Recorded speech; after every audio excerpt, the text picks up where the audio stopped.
ਸਰੋਤਿਆਂ ਨੂੰ ਬਲਵਿੰਦਰ ਕੌਰ ਵੱਲੋਂ ਪਿਆਰ ਭਰੀ ਸਤਿ ਸ੍ਰੀ ਅਕਾਲ। ਸਰੋਤੇ ਪ੍ਰੋਗਰਾਮ ਖਬਰ ਤੇ ਨਜ਼ਰ ਵਿੱਚ ਹੁੰਦੇ ਨੇ। ਸਾਡੇ ਨਾਲ ਬਲਤੇਜ ਪੰਨੂ ਜੀ ਦੱਸਦੇ ਨੇ ਭਾਰਤ ਵਿੱਚ ਪੰਜਾਬ ਦੇ ਵਿੱਚ ਕੀ ਕੁਛ ਵਾਪਰਿਆ। ਖਬਰਾਂ ਤੋਂ ਪਹਿਲਾਂ ਧੰਨਵਾਦ ਸਾਡੇ ਸਪਾਂਸਰ ਦਾ, ਜਿਨ੍ਹਾਂ ਨੇ ਪ੍ਰੋਗਰਾਮ ਨੂੰ ਸਪਾਂਸਰ ਕੀਤਾ। ਸਭ ਤੱਕ ਪਹੁੰਚਾਇਆ ਖਾਲਸਾ ਇੰਸ਼ੋਰੈਂਸ ਏਜੰਸੀ ਸੈਨੋਜੇ 4082722500। ਗੁਰਦੀਪ ਸਿੰਘ ਵਰਦੀ ਕਲੋਵਸ, ਮਨਦੀਪ ਸਿੰਘ, ਸਰਬਜੀਤ ਕੌਰ ਸੈਨੋਜੇ, ਟਰਕੀਆਣਾ ਇਮੀਗ੍ਰੇਸ਼ਨ ਲਾ ਫਰਮ 4159090503। ਮਨਜੀਤ ਸਿੰਘ ਦੀਵਾਨਾ ਪ੍ਰੈਜ਼ੀਡੈਂਟ ਤੋਂ ਬਹੁਤ ਬਹੁਤ ਧੰਨਵਾਦ ਕਰਦੇ ਹਾਂ। ਪ੍ਰੋਗਰਾਮਾਂ ਨੂੰ ਸਪਾਂਸਰ ਕਰਦੇ ਹੋ, ਸਭ ਤੱਕ ਪਹੁੰਚਾਉਂਦੇ ਹੋ, ਬਹੁਤ ਬਹੁਤ ਧੰਨਵਾਦ। ਬਲਤੇਜ ਪੰਨੂ ਜੀ, ਸਤਿ ਸ਼੍ਰੀ ਅਕਾਲ, ਸਵਾਗਤ ਹੈ ਜੀ। ਕੱਲ ਜੀ, ਧੰਨਵਾਦ ਜੀ, ਬਹੁਤ ਮਿਹਰਬਾਨੀ। ਹਾਂ, ਤੇ ਗੱਲਾਂ ਕਰਾਂਗੇ ਕੁਛ ਕੁ ਜਿਹੜੀਆਂ ਹੋਣਗੀਆਂ ਅਪਡੇਟਸ। ਜ਼ਿਆਦਾ ਖਬਰਾਂ ਅੱਜ ਕੱਲ੍ਹ ਉਹੀ ਹੁੰਦੀਆਂ ਆ ਕਿ ਜਿਹੜੀਆਂ ਚੱਲਦਾ ਹੀ ਹੈਗਾ ਆ, ਤੇ ਉਹਨਾਂ ਦੇ ਨਾਲ ਡਿਪੈਂਡ ਸਾਰੀਆਂ ਖਬਰਾਂ ਆਪਾਂ ਕਰਦੇ ਹਾਂ। ਸਭ ਤੋਂ ਪਹਿਲਾਂ ਖਬਰ ਕਰਦੇ ਹਾਂ, ਨਸ਼ਿਆਂ ਦਾ ਮੁੱਦਾ ਚੋਣਾਂ ਚੋਂ ਗਾਇਬ। 2017 ਦੇ ਵਿੱਚ ਚੋਣਾਂ ਸੀਗੀਆਂ, ਤਾਂ ਉਦੋਂ ਜਿਹੜੇ ਵੱਡੇ ਮੁੱਦੇ ਸੀ ਉਹਨਾਂ ਦੇ ਵਿੱਚੋਂ ਇੱਕ ਮੁੱਦਾ ਇਹ ਸੀਗਾ, ਇੱਕ ਗੁਰੂ ਗ੍ਰੰਥ ਸਾਹਿਬ ਦੀ ਬੇਅਦਬੀ ਦੀਆਂ ਘਟਨਾਵਾਂ ਤੋਂ ਬਾਅਦ ਵਾਪਰੀਆਂ ਘਟਨਾਵਾਂ ਤੇ ਨਸ਼ਿਆਂ ਦਾ ਮੁੱਦਾ ਸਭ ਤੋਂ ਵੱਡਾ ਸੀਗਾ। ਪਿਛਲੇ ਦਿਨੀ ਤਾਂ ਮੈਂ ਕੋਟਕਪੂਰੇ ਵਾਲੀ ਸਾਈਡ ਦੇ ਉੱਤੇ ਸੀ। ਕੋਟਕਪੂਰਾ ਤੋਂ ਬਠਿੰਡਾ ਆਉਂਦਿਆਂ ਰਸਤੇ ਦੇ ਵਿੱਚ ਗਿੱਲ ਪੱਤੀ ਆਉਂਦਾ, ਮੈਨੂੰ ਇੱਕਦਮ ਚੇਤੇ ਆਇਆ ਕਿ ਇੱਥੇ ਪਰਲ ਗਰੁੱਪ ਦੀ ਉਹ ਜਗ੍ਹਾ ਬਣੀ ਹੋਈ ਆ ਜਿੱਥੇ ਕੈਪਟਨ ਅਮਰਿੰਦਰ ਸਿੰਘ ਹੋਰਾਂ ਨੇ ਰੈਲੀ ਕੀਤੀ ਸੀਗੀ 17 ਦੀਆਂ ਚੋਣਾਂ ਦੇ ਵੇਲੇ, ਤੇ ਉੱਥੇ ਉਹਨਾਂ ਨੇ ਗੁਟਕਾ ਚੁੱਕ ਕੇ ਸਹੁੰ ਖਾਧੀ ਸੀ, 4 ਹਫ਼ਤਿਆਂ ਦੇ ਵਿੱਚ ਮੈਂ ਨਸ਼ਿਆਂ ਦਾ ਲੱਕ ਤੋੜ ਦਊਂਗਾ। ਇਸ ਵੇਲੇ ਜਿਹੜੇ ਉਸ ਏਰੀਏ ਦੇ ਲੋਕ ਨੇ ਉਹ ਪੁੱਛ ਲੈਣ ਉੱਥੋਂ ਗਿੱਲ ਪੱਤੀ ਏਰੀਏ ਦੇ ਵਿੱਚ ਨਸ਼ੇੜੀਆਂ ਦਾ ਸਭ ਤੋਂ ਵੱਡਾ ਅੱਡਾ ਉਹ ਮੰਨਿਆ ਜਾਂਦਾ, ਕਿਉਂਕਿ ਪਰਲ ਗਰੁੱਪ ਦੇ ਉੱਤੇ ਕੇਸ ਪੈ ਗਏ। ਪਰਲ ਗਰੁੱਪ ਦਾ ਮਾਲਕ ਅੰਦਰ ਹੈ। ਇਹ ਜਗ੍ਹਾ ਅਦਾਲਤ ਦੀ ਦੇਖ ਰੇਖ ਦੇ ਹੇਠ ਹੈ। ਜਿਹੜੀਆਂ ਉੱਥੇ 2 ਵੱਡੀਆਂ ਬਿਲਡਿੰਗਸ ਬਣੀਆਂ ਸੀ ਉਹ ਉੱਜੜ ਗਈਆਂ, ਉਹਨਾਂ ਦੇ ਬੂਹੇ ਟੂਟੀਆਂ, ਜੋ ਕਲਿੱਪ ਹੱਥ ਆਇਆ ਨਸ਼ੇੜੀ ਲਾਹ ਕੇ ਵੇਚ ਗਏ। ਅੱਜ ਕੱਲ ਮਿੱਟੀ ਖਾਣਾ ਮਾਫੀਆ ਉੱਥੋਂ ਮਿੱਟੀ ਪੁੱਟ ਕੇ ਅੰਦਰੋਂ ਵੇਚੀ ਜਾਂਦਾ। ਮੋਟਰਸਾਈਕਲਾਂ ਵਾਲੇ ਉੱਥੇ ਇਹਨਾਂ ਬਿਲਡਿੰਗਾਂ ਦੇ ਅੰਦਰ ਲਾ ਕੇ ਅਕਸਰ ਸੂਟੇ ਲਾਉਂਦੇ ਦੇਖੇ ਜਾ ਸਕਦੇ ਆ। ਨੇੜੇ ਤੇੜੇ ਦੇ ਲੋਕਾਂ ਨੂੰ ਪੁੱਛਿਆ, ਉਹ ਕਹਿੰਦੇ ਕਿ ਜਦੋਂ ਥੋੜਾ ਜਿਹਾ ਮੂੰਹ ਹਨੇਰਾ ਹੋ ਜਾਂਦਾ ਉਦੋਂ ਬਾਅਦ ਇਸ ਪਾਸੇ ਵੱਲ ਆਉਣ ਦਾ ਕੋਈ ਹੀਆ ਨਹੀਂ ਕਰਦਾ। ਉੱਥੇ ਜਿਹੜੇ ਫਿਰਦੇ ਸੀ ਮੋਟਰਸਾਈਕਲਾਂ ਵਾਲੇ, ਉਹ ਕੈਮਰਾ ਵੇਖ ਕੇ ਉਹ ਵੀ ਅਚੰਭੇ ਦੇ ਵਿੱਚ ਵੀ ਇਸ ਪਾਸੇ ਕੈਮਰਾ ਜਿਹੜਾ ਉਹ ਕਿੱਥੇ ਆ, ਇੱਥੇ ਕਿੱਥੋਂ ਜਿਹੜਾ ਉਹ ਆ ਗਿਆ। ਪੁਲਿਸ ਕਦੀ ਉੱਥੇ ਨਹੀਂ ਜਾਂਦੀ। ਨਸ਼ੇੜੀਆਂ ਦਾ ਉਹ ਮੇਨ ਅੱਡਾ ਬਣ ਗਿਆ। ਅੱਜ ਜਦੋਂ 2022 ਦੇ ਵਿੱਚ ਚੋਣਾਂ ਹੋ ਰਹੀਆਂ ਨੇ 5 ਸਾਲਾਂ ਬਾਅਦ, ਨਸ਼ੇ ਦੀ ਹਾਲਤ ਉਹੋ ਜਿਹੀ ਹੋਈ ਆ, ਪਰ ਇਹ ਮੁੱਦਾ ਨਹੀਂ ਹੈਗਾ। 2012 ਦੇ ਵਿੱਚ ਰਾਹੁਲ ਗਾਂਧੀ ਹੋਰੀ ਪੰਜਾਬ ਆਏ। ਇੱਥੇ ਆ ਕੇ ਉਹਨਾਂ ਨੇ ਇਹ ਗੱਲ ਕਹਿ ਕੇ ਚਰਚਾ ਛੇੜ ਦਿੱਤੀ ਕਿ 10 ਦੇ ਵਿੱਚੋਂ 7 ਨੌਜਵਾਨ ਨਸ਼ੇ ਦੀ ਚਪੇਟ ਦੇ ਵਿੱਚ ਨੇ। ਤੁਹਾਨੂੰ ਯਾਦ ਹੋਣਾ ਕਿ ਡੋਂਟ ਡੀਫੇਮ ਪੰਜਾਬ ਚਲਾ ਦਿੱਤਾ ਸੀ ਉਸ ਵੇਲੇ ਅਕਾਲੀ ਦਲ, ਬਾਦਲ ਨੇ, ਉਹਨਾਂ ਦੀ ਸਰਕਾਰ ਸੀ। 17 ਦੇ ਵਿੱਚ ਕਾਂਗਰਸ ਦੀ ਸਰਕਾਰ ਬਣੀ।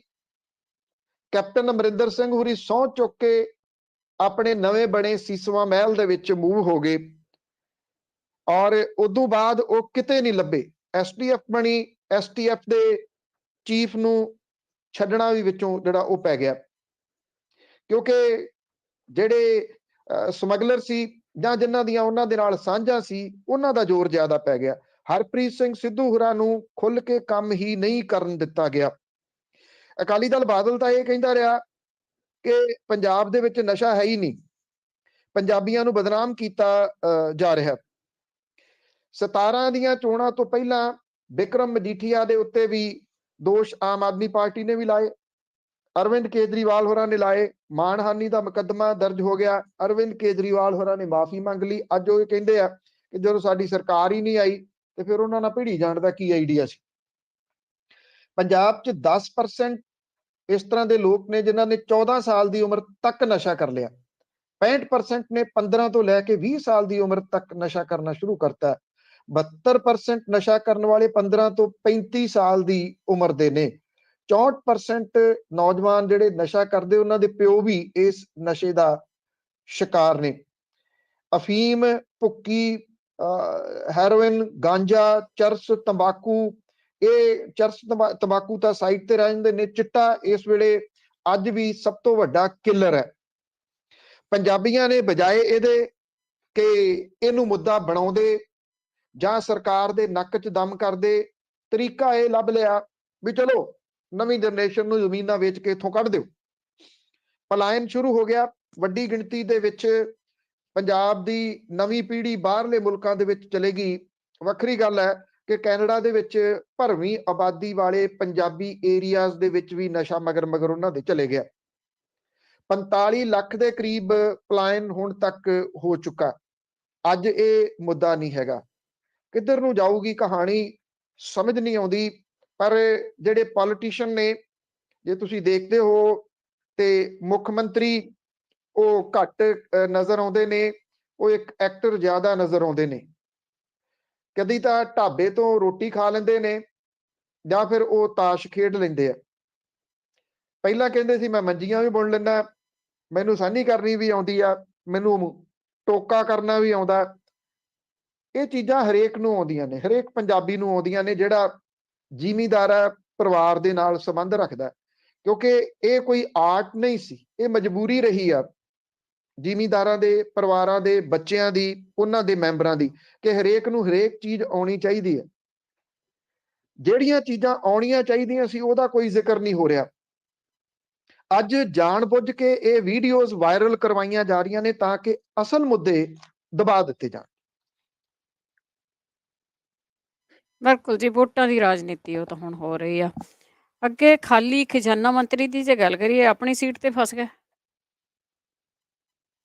ਦੇਖੋ, ਸੀਟਾਂ ਥਾਂ ਥਾਂ ਦੇ ਉੱਤੇ ਇਸ ਵੇਲੇ ਫਸ ਰਹੀਆਂ ਨੇ। ਜਿਹੜੇ ਥੰਮ ਨੇ ਇਸ ਵਾਰੀ ਡਿੱਗਣ ਦੇ ਆਸਾਰ ਬਣਦੇ ਜਾ ਰਹੇ ਆ। ਕਿਹੜੇ ਕਿਹੜੇ ਥੰਮ ਡਿੱਗਣਗੇ ਇਹ ਤਾਂ ਜਦੋਂ ਨਤੀਜੇ ਆਉਣਗੇ 10 ਮਾਰਚ ਨੂੰ ਉਦੋਂ ਹੀ ਪਤਾ ਲੱਗੂਗਾ। ਪਰ ਕੰਮ ਡਾਵਾਂਡੋਲ ਵਾਹਵਾ ਜਿਹੜਾ ਉਹ ਹੋਇਆ ਫਿਰਦਾ ਇਸ ਵੇਲੇ। ਲੰਬੀ ਦੇ ਵਿੱਚ ਬਾਦਲ ਪਰਿਵਾਰ ਫਸਿਆ। ਜਲਾਲਾਬਾਦ ਦੇ ਵਿੱਚ ਸੁਖਬੀਰ ਸਿੰਘ ਬਾਦਲ ਹੁਰੀ ਵੀ ਹੌਲੀ ਹੌਲੀ ਸਹੀ ਫਸਦੇ ਤੁਰੇ ਜਾ ਰਹੇ ਆ, ਕਿਉਂਕਿ ਸਿਚੁਏਸ਼ਨ ਉੱਥੇ ਵੀ ਜਿਹੜੀ ਆ ਉਹ ਡੇ ਬਾਈ ਡੇ ਵੱਖਰੀ ਹੋ ਰਹੀ ਆ। ਆਮ ਆਦਮੀ ਪਾਰਟੀ ਦਾ ਜਿਹੜਾ ਗੋਲਡੀ ਕੰਬੋਜ ਆ ਉਹਨੂੰ ਸਿੱਧੇ ਰੂਪ ਦੇ ਵਿੱਚ ਰਮਿੰਦਰ ਆਮਲਾ ਜਿਹੜਾ ਪਹਿਲਾਂ ਐਮਐਲਏ ਸੀਗਾ ਉਹ ਮਦਦ ਕਰ ਰਿਹਾ, ਉਹਨੂੰ ਟਿਕਟ ਨਹੀਂ ਮਿਲੀ, ਜਿਹੜਾ ਕਿ ਮੁਸ਼ਕਲ ਖੜੀ ਕਰ ਸਕਦਾ ਕਿਤੇ ਨਾ ਕਿਤੇ ਸੁਖਬੀਰ ਸਿੰਘ ਬਾਦਲ ਹੋਰਾਂ ਦੇ ਵਾਸਤੇ। ਲੰਬੀ ਦੇ ਵਿੱਚ ਗੁਰਮੀਤ ਸਿੰਘ ਖੁੱਡੀਆਂ ਨੇ ਪੜ੍ਹਨੇ ਪਾਇਆ ਪਿਆ ਪਰਿਵਾਰ। ਇੱਕ ਹੋਰ ਬਾਦਲ ਨੇ ਜਿਹੜੇ ਆਪਣੇ ਨਾਮ ਦੇ ਨਾਲ ਬਾਦਲ ਵਰਤਦੇ ਨੇ, ਪਰ ਪੰਜਾਬ ਦੇ ਲੋਕ ਉਹਨਾਂ ਨੂੰ ਮਿਰਜ਼ਾ ਗਾਲਬ ਦੇ ਨਾਮ ਦੇ ਨਾਲ ਵੀ ਜਾਣਦੇ ਆ ਜਾਂ ਫਿਰ ਪੰਜਾਬ ਦੇ ਖਾਲੀ ਖਜ਼ਾਨਾ ਮੰਤਰੀ ਵਜੋਂ ਵੀ ਜਾਣਦੇ ਆ। ਜਿਹੜਾ ਗੱਠਜੋੜ ਇਸ ਤਰ੍ਹਾਂ ਦਾ ਪੰਜੇ ਤੇ ਤੱਕੜੀ ਦਾ, ਕਿ ਜਦੋਂ ਤੱਕੜੀ ਦੇ ਵਿੱਚ ਸੀਗੇ ਉਦੋਂ ਵੀ ਉਹ ਖਜ਼ਾਨਾ ਮੰਤਰੀ ਸੀ ਤੇ ਪੰਜੇ 'ਚ ਆ ਕੇ ਫੇਰ ਖਜ਼ਾਨਾ ਮੰਤਰੀ ਰਹੇ। ਇੱਕ ਡਾਇਲਾਗ ਉਹਨਾਂ ਨੇ ਨਾ ਉਦੋਂ ਬਦਲਿਆ ਸੀ ਨਾ ਹੁਣ ਬਦਲਿਆ ਕਿ ਖਜ਼ਾਨਾ ਖਾਲੀ ਹੈ। ਭਰਨਾ ਕਿਵੇਂ ਆ ਇਹ ਨਹੀਂ ਦੱਸ ਸਕੇ ਲੋਕਾਂ ਨੂੰ। ਬਠਿੰਡੇ ਦੀ ਸ਼ਹਿਰੀ ਸੀਟ ਤੋਂ ਪਿਛਲੀ ਵਾਰੀ ਜਿੱਤੇ ਸੀਗੇ ਤੇ ਇਹ ਵੀ ਨਹੀਂ ਭੁੱਲਣਾ ਚਾਹੀਦਾ ਕਿ ਬਠਿੰਡੇ ਦੀ ਸ਼ਹਿਰੀ ਸੀਟ ਤੋਂ 2019 ਦੀਆਂ ਲੋਕ ਸਭਾ ਦੀਆਂ ਚੋਣਾਂ ਦੇ ਵਿੱਚ ਹਰਸਿਮਰਤ ਕੌਰ ਬਾਦਲ ਜਿੱਤੀ ਸੀ, ਜਿਹਦੇ ਵਜ੍ਹਾ ਕਰਕੇ ਰਾਜਾ ਵੜਿੰਗ ਨੂੰ ਹਾਰ ਦਾ ਮੂੰਹ ਦੇਖਣਾ ਪਿਆ ਸੀਗਾ। ਜਗਰੂਪ ਸਿੰਘ ਗਿੱਲ ਨੇ ਇੱਥੋਂ ਭਲੇ ਮਾਨਸ ਵਿਅਕਤੀ ਵਜੋਂ ਜਾਣੇ ਜਾਂਦੇ ਨੇ, ਪੋਲਿਟਿਕਸ ਦੇ ਵਿੱਚ ਲੰਬੇ ਸਮੇਂ ਤੋਂ ਨੇ, ਕਾਂਗਰਸੀ ਨੇ, ਸੀ ਕਾਂਗਰਸੀ। ਨਿਗਮ ਦੀਆਂ ਜਿਹੜੀਆਂ ਚੋਣਾਂ ਪਿਛਲੀਆਂ ਹੋਈਆਂ ਉਦੋਂ ਨਿਗਮ ਦੀਆਂ ਚੋਣਾਂ ਦੇ ਵਿੱਚ ਜਗਰੂਪ ਸਿੰਘ ਗਿੱਲ ਹੋਰਾਂ ਦਾ ਬਹੁਤ ਵੱਡਾ ਰੋਲ ਸੀ ਕਾਂਗਰਸ ਨੂੰ ਜਿਤਾਉਣ 'ਚ। ਮਨਪ੍ਰੀਤ ਸਿੰਘ ਬਾਦਲ ਹੋਰਾਂ ਨੇ ਬਠਿੰਡਾ ਨਿਗਮ ਦੀਆਂ ਚੋਣਾਂ ਇਹ ਕਹਿ ਕੇ ਜਿੱਤੀਆਂ ਸੀ ਕਿ ਜਗਰੂਪ ਸਿੰਘ ਗਿੱਲ ਹੋਰਾਂ ਨੂੰ ਮੇਅਰ ਬਣਾਇਆ ਜਾਊਗਾ। ਜਦੋਂ ਚੋਣਾਂ ਜਿੱਤ ਲੀਆਂ ਜਗਰੂਪ ਸਿੰਘ ਗਿੱਲ ਹੋਰੀ ਲਾਂਭੇ ਕਰ ਦਿੱਤੇ ਗਏ। ਇੱਕ ਅਨਨੋਨ ਵਿਅਕਤੀ ਦੀ ਪਤਨੀ ਨੂੰ ਚੁੱਕ ਕੇ ਜਿਹੜਾ ਸੀ ਉਹ ਮੇਅਰ ਬਣਾ ਦਿੱਤਾ ਔਰ ਉਦੋਂ ਤੋਂ ਖਲਾਰਾ ਪੈਣਾ ਸ਼ੁਰੂ ਹੋ ਗਿਆ। ਜਗਰੂਪ ਸਿੰਘ ਗਿੱਲ ਹੋਰਾਂ ਨੇ ਪਾਰਟੀ ਛੱਡ ਦਿੱਤੀ, ਫਿਰ ਆਮ ਆਦਮੀ ਪਾਰਟੀ ਨੇ ਉਹਨਾਂ ਨੂੰ ਬੋਚ ਲਿਆ ਔਰ ਬਠਿੰਡਾ ਸ਼ਹਿਰੀ ਤੋਂ ਹੁਣ ਉਮੀਦਵਾਰ ਬਣਾ ਦਿੱਤਾ। ਜਗਰੂਪ ਸਿੰਘ ਗਿੱਲ ਹੋਰੀ ਲੈਣੋਂ ਪਾਰ ਵਾਲੇ ਏਰੀਏ ਦੇ ਵਿੱਚ ਬਹੁਤ ਵੱਡਾ ਰਸੂਖ ਰੱਖਦੇ ਆ। ਦੂਸਰੀ ਜਿਹੜੀ ਸਮੱਸਿਆ ਉਹ ਅਕਾਲੀ ਦਲ ਦੀ ਵਜ੍ਹਾ ਕਰਕੇ ਵੀ ਇਸ ਵੇਲੇ ਮਨਪ੍ਰੀਤ ਬਾਦਲ ਨੂੰ ਆ ਰਹੀ ਹੈ। ਹੁਣ ਬਹੁਤੇ ਸੋਚਣਗੇ ਕਿ ਉਹ ਕਿਵੇਂ ਆ ਰਹੀ ਹੈ, ਕਿਉਂਕਿ 19 ਦੀਆਂ ਚੋਣਾਂ ਦੇ ਵਿੱਚ ਹੁਣ ਇਹ ਗੱਲ ਨੰਗੀ ਚਿੱਟੀ ਸਾਹਮਣੇ ਹੈ ਕਿ 19 ਦੀਆਂ ਚੋਣਾਂ ਦੇ ਵਿੱਚ ਮਨਪ੍ਰੀਤ ਸਿੰਘ ਬਾਦਲ ਹੋਰਾਂ ਨੇ ਤਾਏ ਦੀ ਨੂੰਹ ਦੀ ਮਦਦ ਕੀਤੀ, ਤਾਂ ਕਰਕੇ ਹਰਸਿਮਰਤ ਕੌਰ ਬਾਦਲ ਹੋਰੀ ਜਿੱਤੇ। ਤੇ ਹੁਣ ਜਿਹੜੇ ਤਾਏ ਦਾ ਟੱਬਰ ਆ ਉਹ ਚਾਚੇ ਦੇ ਪੁੱਤ ਦੀ ਮਦਦ ਕਰ ਰਿਹਾ। ਸਰੂਪ ਸਿੰਗਲਾ ਅਕਾਲੀ ਦਲ ਦੇ ਉਮੀਦਵਾਰ ਨੇ, ਪਿਛਲੇ ਦਿਨੀ ਸਟੇਜ ਦੇ ਉੱਤੋਂ ਇਹ ਗੱਲ ਉਹਨਾਂ ਨੇ ਸੁਖਬੀਰ ਸਿੰਘ ਬਾਦਲ ਹੋਰਾਂ ਨੂੰ ਕਹਿਤੀ ਜਦੋਂ ਚੋਣ ਪ੍ਰਚਾਰ ਕਰ ਗਏ ਕਿ ਸੁਖਬੀਰ ਸਿੰਘ ਬਾਦਲ ਜੀ ਕਲੀਅਰ ਕਰਕੇ ਜਾਓ, ਲੋਕ ਕਹਿੰਦੇ ਆ ਤੁਸੀਂ ਮਨਪ੍ਰੀਤ ਸਿੰਘ ਬਾਦਲ ਨਾਲ ਰਲ ਗਏ ਹੋ ਤੇ ਆਪਣੇ ਬੰਦੇ ਉਹਨਾਂ ਦੇ ਨਾਲ ਤੋਰ ਦਿੱਤੇ ਆ। ਸੁਖਬੀਰ ਸਿੰਘ ਬਾਦਲ ਹੋਰੀ ਕੋਈ ਪਾਏਦਾਰ ਜਵਾਬ ਨਹੀਂ ਦੇ ਸਕੇ। ਜੇ ਉਹਨਾਂ ਦਾ ਉਮੀਦਵਾਰ ਸਟੇਜ ਦੇ ਉੱਤੋਂ ਇਹ ਗੱਲ ਕਹਿ ਰਿਹਾ ਤੇ ਤੁਸੀਂ ਸੋਚ ਸਕਦੇ ਹੋ ਕਿ ਇਹ ਦੰਦ ਕਥਾ ਵੀ ਇਸ ਵੇਲੇ ਬਠਿੰਡੇ ਦੇ ਵਿੱਚ ਬਣੀ ਹੋਈ ਆ। ਔਰ ਇਸ ਕਰਕੇ ਵੀ ਲੋਕਾਂ ਦੀ ਸਿੰਪਤੀ ਜਗਰੂਪ ਸਿੰਘ ਗਿੱਲ ਹੋਰਾਂ ਦੇ ਨਾਲ ਜੁੜਦੀ ਨਜ਼ਰ ਆ ਰਹੀ ਆ ਕਿ ਉਹਨਾਂ ਦੇ ਨਾਲ ਧੱਕਾ ਹੋਇਆ। ਬਾਦਲ ਤਾਂ ਰਲ ਕੇ ਖੇਡਦੇ ਆ, ਇਹ ਰਲ ਕੇ ਖੇਡਣ ਵਾਲੀ ਜਿਹੜੀ ਚੀਜ਼ ਆ ਇਹ ਸਰੂਪ ਸਿੰਗਲਾ ਹੋਰੀ ਸਮਝਦੇ ਆ ਜਾਂ ਸਮਝ ਗਏ ਆ। ਜੇ ਤੁਸੀਂ ਇਸ ਵੇਲੇ ਉਹਨਾਂ ਦੇ ਹੋਰਡਿੰਗਸ ਦੇਖੋਗੇ ਤੇ ਉਹਨਾਂ ਨੇ ਪ੍ਰਕਾਸ਼ ਸਿੰਘ ਬਾਦਲ ਤੇ ਸੁਖਬੀਰ ਸਿੰਘ ਬਾਦਲ ਨੂੰ ਆਪਣੇ ਹੋਰਡਿੰਗਸ ਦੇ ਵਿੱਚੋਂ ਚਿੱਤਰ ਨਿਕਾਲਾ ਦੇ ਦਿੱਤਾ ਹੋਇਆ, ਉਹਨਾਂ ਦੇ ਉੱਤੇ ਫੋਟੋਆਂ ਗਾਇਬ ਕਰਤੀਆਂ ਨੇ ਬਾਦਲਾਂ ਦੀਆਂ। ਇਹ ਵੀ ਕਿਹਾ ਜਾ ਰਿਹਾ ਹੈ ਕਿ ਸਰੂਪ ਸਿੰਗਲਾ ਹੋਰੀ ਜੇ ਉਹਨਾਂ ਨੂੰ ਇਹ ਦੱਸਿਆ, ਕਿਉਂਕਿ ਦੇਸੀ ਰਿਹਾ ਕਿ ਉਹ ਤਾਂ ਬਹੁਤ ਬੁਰੇ ਤਰੀਕੇ ਨਾਲ ਪਛੜ ਗਏ, ਉਹ ਕੋਈ ਵੱਡਾ ਸਟੈਪ ਵੀ ਲੈ ਸਕਦੇ ਆ ਵੋਟਾਂ ਤੋਂ ਐਨ 2-3 ਦਿਨ ਪਹਿਲਾਂ, ਜਿਹੜਾ ਕਿ ਮਨਪ੍ਰੀਤ ਸਿੰਘ ਬਾਦਲ ਹੀ ਨਹੀਂ ਬਾਦਲ ਪਰਿਵਾਰ ਦੇ ਵਾਸਤੇ ਮੁਸ਼ਕਲ ਖੜੀ ਕਰ ਸਕਦਾ, ਬਠਿੰਡਾ ਸ਼ਹਿਰੀ ਹੀ ਨਹੀਂ ਲੰਬੀ ਦੇ ਵਿੱਚ ਵੀ। ਜੀ ਦੇਖੋ, ਬਹੁਤ ਕੁਝ ਕਲਾਬਾਜ਼ੀਆਂ ਹੋਣਗੀਆਂ ਤੇ ਅੱਗੇ ਕਾਂਗਰਸੀਆਂ ਨੂੰ ਸਟਾਰ ਪ੍ਰਚਾਰਕਾਂ ਦੀ ਉਡੀਕ ਆ। ਦੇਖੋ ਜਿਹੜੇ ਇਸ ਵੇਲੇ ਕਾਂਗਰਸੀ ਨੇ, ਕਾਂਗਰਸ ਅਸਲ ਦੇ ਵਿੱਚ ਓਵਰਆਲ ਪਛੜ ਰਹੀ ਹੈ ਪੰਜਾਬ ਦੇ ਵਿੱਚ। ਉਹਨੇ ਉਮੀਦਵਾਰ ਐਲਾਨਣ ਦੇ ਵਿੱਚ ਵੀ ਉਹ ਪਛੜੀ, ਤੇ ਜਦੋਂ ਬਗਾਵਤ ਹੋ ਗਈ, ਬਗਾਵਤ ਸਾਂਭਣ ਦੇ ਮਾਮਲੇ ਦੇ ਵਿੱਚ ਵੀ ਉਹ ਪਛੜ ਗਈ। 12 ਸੀਟਾਂ ਨੇ ਲਗਭਗ ਇਸ ਵੇਲੇ 1 ਦਰਜਨ ਜਿੱਥੇ ਉਹਨੂੰ ਬਗਾਵਤ ਦਾ ਸਾਹਮਣਾ ਕਰਨਾ ਪੈ ਰਿਹਾ। 6 ਸੀਟਾਂ ਤਾਂ ਇਸ ਤਰ੍ਹਾਂ ਦੀਆਂ ਨੇ ਜਿਹਦੇ ਉੱਤੇ ਸਿੱਧੀ ਬਗਾਵਤ ਹੈ, ਆਜ਼ਾਦ ਉਮੀਦਵਾਰਾਂ ਨੂੰ ਕਾਗਜ਼ ਭਰਨ ਤੋਂ ਰੋਕਿਆ ਨਹੀਂ ਜਾ ਸਕਿਆ। ਇਹਦੇ ਵਿੱਚ ਰਾਣਾ ਗੁਰਜੀਤ ਸਿੰਘ ਹੋਰਾਂ ਦਾ ਮੁੰਡਾ ਵੀ ਸ਼ਾਮਲ ਹੈ, ਇਹਦੇ ਵਿੱਚ ਚਰਨਜੀਤ ਸਿੰਘ ਚੰਨੀ ਹੋਰਾਂ ਦਾ ਭਰਾ ਵੀ ਸ਼ਾਮਲ ਹੈ। ਜੇ ਉਹਨਾਂ ਨੂੰ ਨਹੀਂ ਰੋਕਿਆ ਜਾ ਸਕਿਆ ਤੇ ਬਾਕੀਆਂ ਨੂੰ ਕਿੱਥੋਂ ਰੋਕਿਆ ਜਾ ਸਕਣਾ ਸੀ। ਕੁਝ ਭਾਜਪਾ 'ਚ ਚਲੇ ਗਏ, ਕੁਝ ਆਪੋ ਆਪਣੀਆਂ ਸੀਟਾਂ ਦੇ ਉੱਤੇ ਕਾਂਗਰਸ ਦਾ ਵਿਰੋਧ ਓਪਨਲੀ ਕਰੀ ਜਾਂਦੇ ਨੇ, ਦੂਜੇ ਉਮੀਦਵਾਰਾਂ ਦੇ ਨਾਲ ਆਪਣੇ ਹਮਾਇਤੀਆਂ ਨੂੰ ਤੋਰੀ ਜਾਂਦੇ ਨੇ। ਕਾਂਗਰਸ ਦੇ ਜਿਹੜੇ ਉਮੀਦਵਾਰ ਨੇ ਉਹ ਆਪੋ ਆਪਣੇ ਤੌਰ ਦੇ ਉੱਤੇ ਤਾਂ ਸਰਗਰਮ ਨੇ ਆਪਣੇ ਏਰੀਆ ਦੇ ਵਿੱਚ, ਪਰ ਉਹਨਾਂ ਨੂੰ ਉਡੀਕ ਇਸ ਗੱਲ ਦੀ ਆ ਕਿ ਉਹਨਾਂ ਦੇ ਸਟਾਰ ਪ੍ਰਚਾਰਕ ਵੀ ਆਉਣਗੇ, ਭੀੜਾਂ ਇਕੱਠੀਆਂ ਕਰਨਗੇ। ਜਿਵੇਂ ਭਗਵੰਤ ਮਾਨ ਹੋਰੀ ਆਮ ਆਦਮੀ ਪਾਰਟੀ ਦੇ ਵੱਲੋਂ ਇੱਕ ਸਾਈਡ ਤੋਂ ਸ਼ੁਰੂ ਹੋਏ ਨੇ, ਰੋਪੜ ਤੋਂ ਨਿਕਲਦਿਆਂ ਅੱਜ ਉਹ ਮਾਝੇ ਦੀਆਂ ਸੀਟਾਂ ਦੇ ਉੱਤੇ ਜਾ ਪਹੁੰਚੇ ਨੇ। ਮਾਝੇ ਤੋਂ 2 ਦਿਨ ਅੱਜ ਤੇ ਭਲਕਦਾ ਲਾ ਕੇ ਉਹ ਦੋਬੇ ਵੱਲ ਨੂੰ ਆਉਣਗੇ। ਕਾਂਗਰਸ ਦੇ ਕੋਲੇ ਕੋਈ ਇਸ ਤਰ੍ਹਾਂ ਦਾ ਸਟਾਰ ਪ੍ਰਚਾਰਕ ਅਜੇ ਤੱਕ ਹੈ ਨਹੀਂ। ਚਰਨਜੀਤ ਸਿੰਘ ਚੰਨੀ ਹੋਰੀ 2 ਸੀਟਾਂ ਤੋਂ ਫਸ ਗਏ, ਉਹ ਚਮਕੌਰ ਸਾਹਿਬ 'ਚ ਵੀ ਜ਼ੋਰ ਲਾ ਰਹੇ ਆ, ਭਦੌੜ ਤੋਂ ਵੀ ਜ਼ੋਰ ਲਾ ਰਹੇ ਆ। ਚਮਕੌਰ ਸਾਹਿਬ ਦੇ ਢਾਬਿਆਂ ਤੋਂ ਰੋਟੀ ਖਾ ਲੈਂਦੇ ਆ, ਭਦੌੜ ਜਾ ਕੇ ਤਾਸ਼ ਖੇਡ ਲੈਂਦੇ ਆ। ਬਾਕੀ ਸੀਟਾਂ ਦੇ ਉੱਤੇ ਇੰਨਾ ਸਮਾਂ ਨਹੀਂ ਦੇ ਪਾ ਰਹੇ। ਨਵਜੋਤ ਸਿੰਘ ਸਿੱਧੂ ਹੋਰਾਂ ਨੂੰ ਮੁੱਖ ਮੰਤਰੀ ਦਾ ਚਿਹਰਾ ਕਾਂਗਰਸ ਨੇ ਨਹੀਂ ਐਲਾਨਿਆ, ਉਹ ਆਪਣੇ ਹਲਕੇ ਦੇ ਵਿੱਚ ਫਸ ਵੀ ਗਏ ਤੇ ਉਹ ਦੂਜੇ ਥਾਵਾਂ ਦੇ ਉੱਤੇ ਜਾਣ ਦੇ ਵਿੱਚ ਕੋਈ ਇੰਟਰਸਟ ਨਹੀਂ ਦਿਖਾ ਰਹੇ। ਉਹਨਾਂ ਦਾ ਜਿਹੜਾ ਲੇਟੈਸਟ ਬਿਆਨ ਹੈ ਉਹ ਕਾਫੀ ਕੁਝ ਕਹਿੰਦਾ ਕਿ ਪਹਿਲਾਂ 60 ਸੀਟਾਂ ਜਿੱਤੋਗੇ ਤੇ ਮੁੱਖ ਮੰਤਰੀ ਬਣੋਗੇ, ਉਹ ਸਟਾਇਰ ਦੇ ਰੂਪ ਦੇ ਵਿੱਚ ਕਹਿੰਦੇ ਨੇ। ਉਹ ਕਿਸੇ ਜਗ੍ਹਾ ਦੇ ਉੱਤੇ ਜਾ ਕੇ ਪ੍ਰਚਾਰ ਕਰਨਗੇ, ਕਾਂਗਰਸ ਦੇ ਵਾਸਤੇ ਕੋਈ ਉਮੀਦ ਨਹੀਂ ਦਿੰਦੀ। ਸੁਨੀਲ ਜਾਖੜ ਹਿੰਦੂ ਫੇਸ ਵੀ ਸੀ, ਇੱਕ ਵਧੀਆ ਚਿਹਰਾ ਵੀ ਸੀ, ਉਹ ਸਰਗਰਮ ਸਿਆਸਤ ਤੋਂ ਕਿਨਾਰਾ ਕਰ ਗਏ, ਕਹਿੰਦੇ ਮੈਂ ਸਰਗਰਮ ਸਿਆਸਤ ਦੇ ਵਿੱਚ ਰਹਿਣਾ ਹੀ ਨਹੀਂ। ਜਿਹੜੀਆਂ ਸੀਟਾਂ ਨਵਜੋਤ ਸਿੰਘ ਸਿੱਧੂ ਹੋਰਾਂ ਨੇ ਦਵਾਈਆਂ ਸੀ ਉਹ ਵੀ ਅੱਡੀਆਂ ਚੁੱਕ ਚੁੱਕ ਕੇ ਵੇਖਦੇ ਆ, ਸਿੱਧੂ ਸਾਹਿਬ ਆਉਂਦੇ ਹੋਣਗੇ। ਜਿਹੜੀਆਂ ਸੀਟਾਂ ਚੰਨੀ ਹੋਰਾਂ ਨੇ ਦਵਾਈਆਂ ਸੀ ਉਹ ਵੀ ਵੇਖੀ ਜਾਂਦੇ ਆ, ਉਹ ਆਉਂਦੇ ਹੋਣਗੇ। ਨਾ ਸਿੱਧੂ ਆ ਰਹੇ ਨੇ ਨਾ ਚੰਨੀ ਆ ਰਿਹਾ।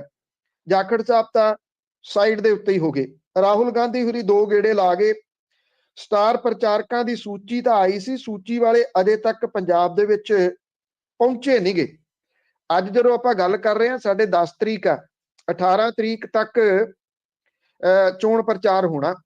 ਜੇ ਕਾਂਗਰਸ ਦੇ ਹਾਲਾਤ ਨੇ ਜਿਹੜੀ ਅਜੇ ਤੱਕ ਚੋਣ ਮੈਨੀਫੈਸਟੋ ਜਾਰੀ ਨਹੀਂ ਕਰ ਸਕੀ, ਆਪਣਾ ਸੂਚੀ ਉਹਨੇ ਸਟਾਰ ਪ੍ਰਚਾਰਕਾਂ ਦੀ ਜਾਰੀ ਕਰਤੀ, ਤੇ ਉਹ ਆਉਂਦੇ ਦਿਨਾਂ ਦੇ ਦੌਰਾਨ ਏਡਾ ਕਿੱਡਾ ਕੁ ਚੋਣ ਪ੍ਰਚਾਰ ਭਖਾਲੂਗੀ 8 ਦਿਨਾਂ ਦੇ ਵਿੱਚ, ਕਿ ਉਹ 117 ਸੀਟਾਂ ਦੇ ਉੱਤੇ ਜਾ ਕੇ ਚੋਣ ਪ੍ਰਚਾਰ ਕਰ ਲੂਗੀ। ਇਹ ਇੰਪੋਸੀਬਲ ਹੁੰਦਾ ਤੁਰਿਆ ਜਾ ਰਿਹਾ। ਹੋ ਸਕਦਾ ਕਾਂਗਰਸ ਦੇ ਕੋਲੇ ਕੋਈ ਗਿੱਦੜ ਸਿੰਘੀ ਹੋਵੇ ਜਿਹਦੇ ਨਾਲ ਉਹ ਇਹਨਾਂ ਸਾਰੀਆਂ ਸੀਟਾਂ ਦੇ ਉੱਤੇ ਝੁਰਲੂ ਮਾਰ ਕੇ ਤੇ ਚੋਣ ਪ੍ਰਚਾਰ ਕਰਿਆ ਆਵੇ, ਪਰ ਸਟਾਰ ਪ੍ਰਚਾਰਕ ਲੱਭਦੇ ਨਿਗੇ। ਰਵਨੀਤ ਸਿੰਘ ਬਿੱਟੂ ਨੂੰ ਚੋਣ ਪ੍ਰਬੰਧਕ ਕਮੇਟੀ ਦਾ ਚੇਅਰਮੈਨ ਨਿਯੁਕਤ ਕੀਤਾ, ਪਰ ਉਹਦਾ ਆਪਣਾ ਰਿਸ਼ਤੇਦਾਰ ਸਰਦੂਲਗੜ੍ਹ ਦੇ ਵਿੱਚ ਚੋਣ ਲੜ ਰਿਹਾ। ਤੋ ਜਿਹੜੇ ਰਵਨੀਤ ਸਿੰਘ ਬਿੱਟੂ ਆ, ਉਹ ਸਰਦੂਲਗੜ੍ਹ ਦੇ ਵਿੱਚ ਸਟਕ ਹੋ ਕੇ ਰਹਿ ਗਏ, ਕਿਉਂਕਿ ਉੱਥੇ ਉਹਨਾਂ ਨੇ ਆਪਣੇ ਰਿਸ਼ਤੇਦਾਰ ਨੂੰ ਜਿਤਾਉਣਾ। ਜੇ ਉਹ ਹਾਰ ਗਿਆ ਤੇ ਫਿਰ ਬਿੱਟੂ ਹੋਰਾਂ ਦੀ ਬੇਇੱਜ਼ਤੀ ਹੈ, ਕਿਉਂਕਿ ਉਹਨਾਂ ਨੇ ਅੜ ਕੇ ਇਹ ਟਿਕਟ ਆਪਣੇ ਰਿਸ਼ਤੇਦਾਰ ਨੂੰ, ਸਰਦੂਲਗੜ੍ਹ ਵਾਲੀ ਮੋਫਰ ਪਰਿਵਾਰ ਨੂੰ ਦਵਾਈ ਹੈ। ਜੀ। ਤੇ ਅੱਗੇ ਰਾਜਸੀ ਨੇਤਾਵਾਂ ਦੀ ਜੇ ਗੱਲ ਕਰੀਏ, ਵੈਸੇ ਤਾਂ ਸਦਾ ਹੀ ਇਹ ਜੰਤਰਾਂ ਮੰਤਰਾਂ ਦੇ ਦੁਆਲੇ ਫਿਰਦੇ ਰਹਿੰਦੇ, ਤੇ ਹੁਣ ਵੀ ਇਹਨਾਂ ਦਾ ਸਹਾਰਾ ਹੈ। ਦੇਖੋ, ਵੈਸੇ ਤਾਂ ਇਹ ਗੱਲ ਠੀਕ ਹੈ ਤੁਹਾਡੀ ਕਿ ਫਿਰਦੇ ਤਾਂ ਜਿਹੜੇ ਉਹ ਰਹਿੰਦੇ ਆ। ਮੈਂ ਸਵੇਰ ਦਾ ਇਹ ਸੋਚ ਰਿਹਾ ਸੀਗਾ ਕਿ ਅਜੇ ਤੱਕ ਜੋਤਸ਼ੀ ਨਹੀਂ ਨਿਕਲੇ ਜਿਹੜੇ ਇਹ ਦੱਸਦੇ ਹੁੰਦੇ ਆ ਕਿ ਸ਼ਨੀ ਕਿੱਧਰ ਨੂੰ ਆ, ਸ਼ੁੱਕਰ ਕਿੱਧਰ ਨੂੰ ਆ, ਤੇ ਇਸ ਵਾਰੀ ਕਿਹੜਾ ਜਿਹੜਾ ਵਿਅਕਤੀ ਆ ਉਹ ਮੁੱਖ ਮੰਤਰੀ ਬਣ ਸਕਦਾ, ਕਿਉਂਕਿ ਉਹੀ ਦੱਸਦੇ ਹੁੰਦੇ ਵੀ ਮੁੱਖ ਮੰਤਰੀ ਦਾ ਯੋਗ ਵੀ ਹੈਗਾ ਕਿ ਨਹੀਂ ਹੈਗਾ। ਉਂਝ ਵੈਸੇ ਇਹਨਾਂ ਜੋਤਸ਼ੀਆਂ ਨੂੰ ਕਦੇ ਕਿਸੇ ਨੇ ਨਤੀਜਿਆਂ ਤੋਂ ਬਾਅਦ ਨਹੀਂ ਟੋਇਆ ਵੀ ਤੁਸੀਂ ਤਾਂ ਆ ਕਹਿੰਦੇ ਸੀਗੇ, ਹੋਇਆ ਇਹਦੇ ਉਲਟ ਹੈ। ਕਿਉਂਕਿ ਇਹਨਾਂ ਦਾ ਰਾਸ਼ੀ ਫਲ ਆਉਂਦਾ ਅਖਬਾਰਾਂ ਦੇ ਵਿੱਚ। ਬਹੁਤ ਸਾਰੇ ਲੋਕ ਹੈਗੇ ਨੇ ਜਿਹੜੇ ਆਪਣਾ ਰਾਸ਼ੀ ਫਲ ਪੜ੍ਹ ਕੇ ਘਰੋਂ ਨਿਕਲਦੇ ਆ, ਤੇ ਜੇ ਉਹਦੇ ਵਿੱਚ ਇਹ ਲਾਈਨ ਲਿਖੀ ਹੋਵੇ ਪ੍ਰੇਮੀ ਮਿਲਣ ਹੋ ਸਕਦਾ, ਤੇ ਉਹਨਾਂ ਦੀ ਫਿਰ ਭਾਜ ਵੇਖਣ ਵਾਲੀ ਹੁੰਦੀ ਆ ਕਿ ਉਹ ਤੇਜ਼ ਕਦਮਾਂ ਦੇ ਨਾਲ ਫਿਰ ਘਰੋਂ ਨਿਕਲਦੇ ਆ।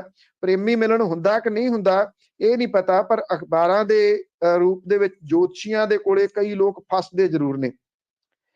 ਪਿਛਲੇ ਦਿਨਾਂ ਦੇ ਵਿੱਚ ਇੱਕ ਵੀਡੀਓ ਵਾਵਾ ਵਾਇਰਲ ਹੋਈ ਹੈ।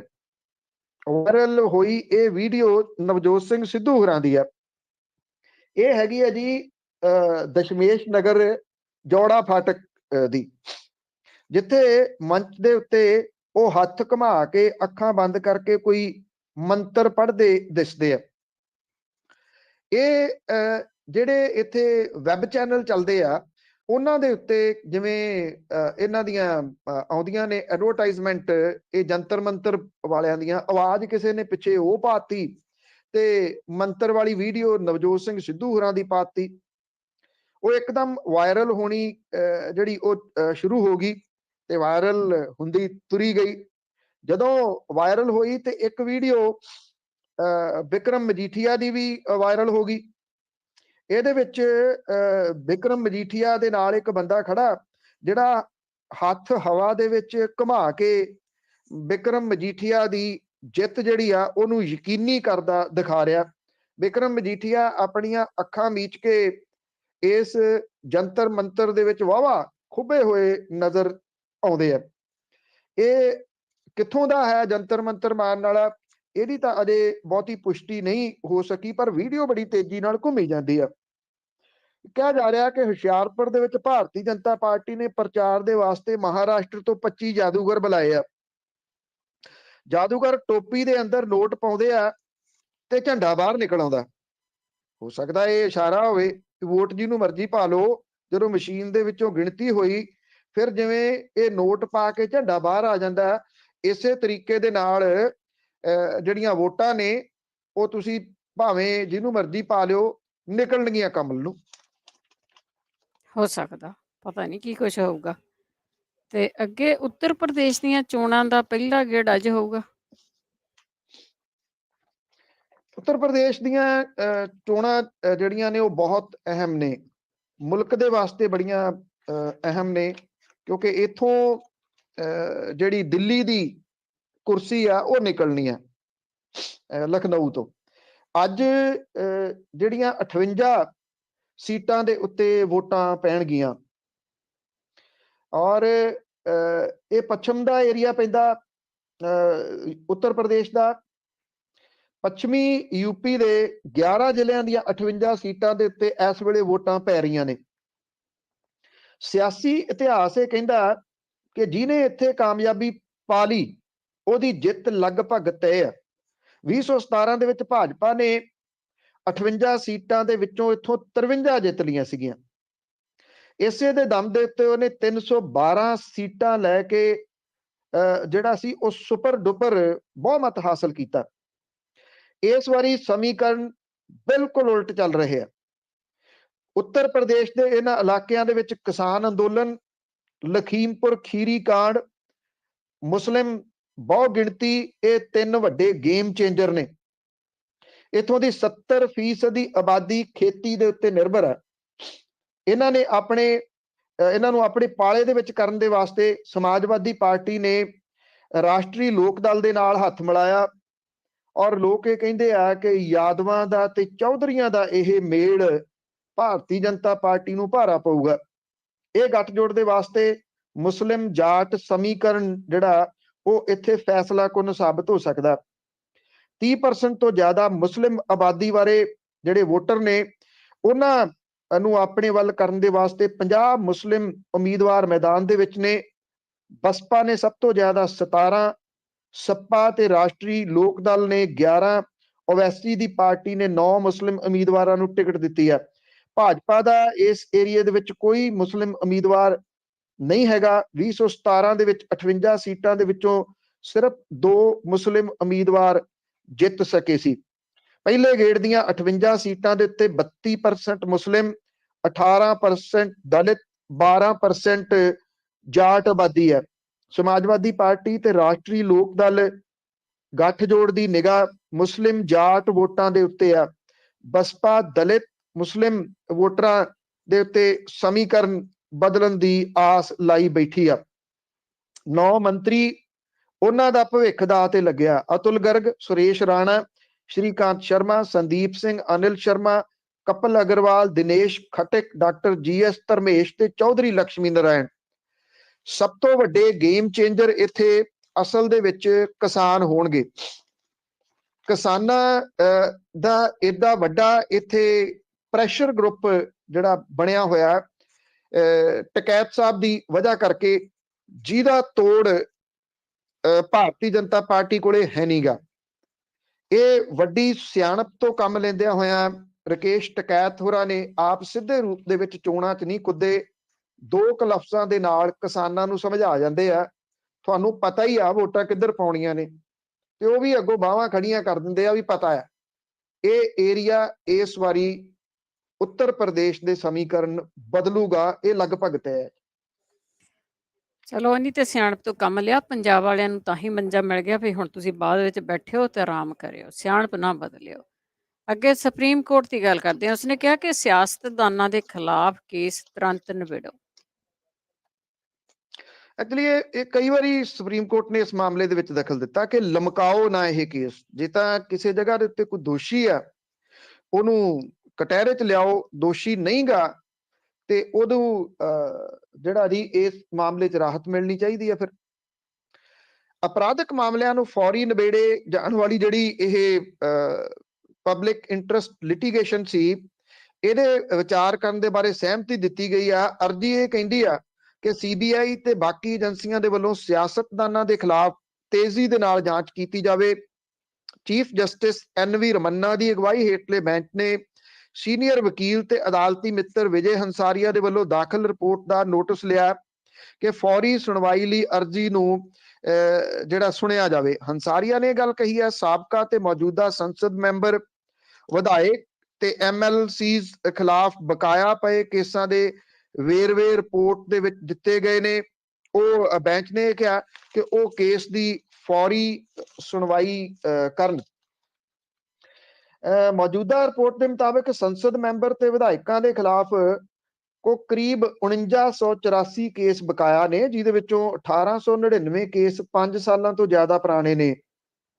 ਰਿਪੋਰਟ ਦੇ ਵਿੱਚ ਇਹ ਗੱਲ ਕਹੀ ਗਈ ਹੈ ਕਿ 4 ਦਸੰਬਰ 18 ਨੂੰ 2775 ਕੇਸਾਂ ਦੇ ਨਿਬੇੜੇ ਤੋਂ ਬਾਅਦ ਵੀ ਸੰਸਦ ਮੈਂਬਰਾਂ ਤੇ ਵਿਧਾਇਕਾਂ ਦੇ ਖਿਲਾਫ 4122 ਤੋਂ ਵੱਧ ਕੇ 4984 ਗਿਣਤੀ ਹੋ ਗਈ, ਜਿਸ ਤੋਂ ਤੁਸੀਂ ਅੰਦਾਜ਼ਾ ਲਾ ਸਕਦੇ ਹੋ ਕਿ ਅਪਰਾਧਾਂ ਦੇ ਨਾਲ ਜੁੜੇ ਜ਼ਿਆਦਾ ਤੋਂ ਜ਼ਿਆਦਾ ਲੋਕ ਸੰਸਦ ਤੇ ਵਿਧਾਨ ਸਭਾਵਾਂ ਦੇ ਵਿੱਚ ਪਹੁੰਚ ਰਹੇ ਆ। ਇਸ ਕਰਕੇ ਬਕਾਇਆ ਪਏ ਅਪਰਾਧਿਕ ਕੇਸਾਂ ਦੇ ਫੌਰੀ ਨਿਬੇੜੇ ਲਈ ਛੇਤੀ ਸਟੈਪ ਚੁੱਕਣ ਦੀ ਗੱਲ ਜਿਹੜੀ ਇਸ ਪਟੀਸ਼ਨ ਦੇ ਵਿੱਚ ਆਖੀ ਗਈ ਹੈ।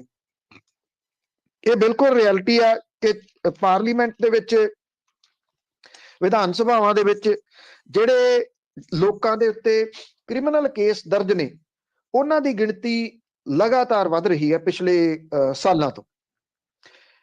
ਅਪਰਾਧਿਕ ਪ੍ਰਵਿਰਤੀ ਵਾਲੇ ਜਿਹੜੇ ਲੋਕ ਨੇ ਉਹ ਇੱਥੇ ਜਾਣੇ ਖਤਰਨਾਕ ਨੇ। ਔਰ ਹੈਰਾਨਗੀ ਦੀ ਗੱਲ ਇਹ ਆ ਕਿ ਜਦੋਂ ਪ੍ਰਧਾਨ ਮੰਤਰੀ ਇਸ ਵੇਲੇ ਨਰਿੰਦਰ ਮੋਦੀ ਹੋਰਾਂ ਨੇ ਇਹ ਗੱਲ ਕਹੀ ਸੀ 19 ਦੀਆਂ ਚੋਣਾਂ ਦੇ ਵਿੱਚ ਕਿ ਮੈਂ ਕੋਸ਼ਿਸ਼ ਕਰੂੰਗਾ ਕਿ ਛੇਤੀ ਤੋਂ ਛੇਤੀ ਇਹ ਨਬੇੜੇ ਦੇ ਵਿੱਚ ਆ ਜਾਣ ਤੇ ਜਿਹੜੇ ਇਸ ਤਰ੍ਹਾਂ ਦੇ ਪ੍ਰਵਿਰਤੀ ਵਾਲੇ ਲੋਕ ਨੇ ਉਹ ਪਾਰਲੀਮੈਂਟ ਤੇ ਵਿਧਾਨ ਸਭਾਵਾਂ ਦੇ ਵਿੱਚ ਨਾ ਜਾਣ, ਪਰ ਇਹ ਇੱਕ ਜੁਮਲਾ ਸਾਬਤ ਹੋਇਆ ਕਿਉਂਕਿ ਇਸ ਮਾਮਲੇ ਦੇ ਉੱਤੇ ਕੁਝ ਵੀ ਨਹੀਂ ਕੀਤਾ ਗਿਆ। ਹੁਣ ਹਰ ਕੰਮ, ਹਰ ਚੀਜ਼ ਜਿਹੜੀ ਆ ਉਹ ਟੇਕ ਸੁਪਰੀਮ ਕੋਰਟ ਦੇ ਉੱਤੇ ਹੀ ਆ ਵੀ ਸੁਪਰੀਮ ਕੋਰਟ ਕੁਝ ਇਸ ਮਾਮਲੇ ਦੇ ਉੱਤੇ ਕਰੇ ਤੇ ਤਾਂ ਕੁਝ ਹੋਊਗਾ। ਜੀ ਜੀ ਬਿਲਕੁਲ, ਜੇ ਉਹ ਕਰਦੇ ਕੁਝ ਤੇ ਉਹਦੇ ਆਪਣੇ ਬਹੁਤ ਜ਼ਿਆਦਾ ਫਸਣੇ ਸੀਗੇ ਪੂਰੇ ਭਾਰਤ ਦੇ ਵਿੱਚੋਂ ਹੀ। ਤੇ ਅੱਗੇ ਹਿਜਾਬ ਮਾਮਲੇ ਦੀ ਗੱਲ ਕੱਲ ਕੀਤੀ ਸੀਗੀ, ਉਸ ਨੂੰ ਜੱਜ ਨੇ ਕੇਸ ਚੀਫ ਜਸਟਿਸ ਨੂੰ ਕੋਰਟ ਭੇਜਿਆ। ਦੇਖੋ ਇਹ ਮਾਮਲਾ ਇਸ ਵੇਲੇ ਵੱਡੇ ਪੱਧਰ ਦੇ ਉੱਤੇ ਪੱਕ ਗਿਆ ਹੋਇਆ। ਅੱਛਾ, ਇਹਨੂੰ ਕਿਉਂਕਿ ਜੇ ਤੁਸੀਂ ਸੋਸ਼ਲ ਮੀਡੀਆ ਦੇ ਉੱਤੇ ਦੇਖੋ ਤੇ ਗੂਗਲ ਦੇ ਉੱਤੇ ਤੇ ਟਵਿੱਟਰ ਦੇ ਉੱਤੇ ਕੱਲ ਇਹ ਟ੍ਰੈਂਡ ਕਰ ਰਿਹਾ ਸੀਗਾ। ਬਹੁਤ ਸਾਰੇ ਲੋਕ ਇਹਨੂੰ ਇਸ ਪੱਖੋਂ ਵੀ ਦੇਖ ਰਹੇ ਆ ਕਿ ਇਸ ਤਰ੍ਹਾਂ ਦਾ ਵਿਵਾਦ ਕਰਨਾਟਕ ਦੇ ਵਿੱਚ ਭਖਾ ਕੇ ਇਹਨੂੰ ਸੋਸ਼ਲ ਮੀਡੀਆ ਤੇ ਟ੍ਰੈਂਡਿੰਗ ਦੇ ਵਿੱਚ ਲੈ ਆਉਣਾ ਵੀ ਇੱਕ ਸਾਜ਼ਿਸ਼ ਹੈ। ਉਹ ਵੀ ਉਦੋਂ ਜਦੋਂ ਉੱਤਰ ਪ੍ਰਦੇਸ਼ ਦੇ ਵਿੱਚ ਪਹਿਲੇ ਗੇੜ ਦੀਆਂ ਵੋਟਾਂ ਪੈ ਰਹੀਆਂ ਨੇ, ਐਨ ਉਦੋਂ ਸਮੇਂ ਦੇ ਉੱਤੇ ਜੇ ਤੁਸੀਂ ਗੌਰ ਕਰੋ ਤੇ ਤੁਹਾਨੂੰ ਅਸਲ ਕਹਾਣੀ ਜਿਹੜੀ ਉਹ ਸਮਝ ਆ ਜਾਂਦੀ ਹੈ।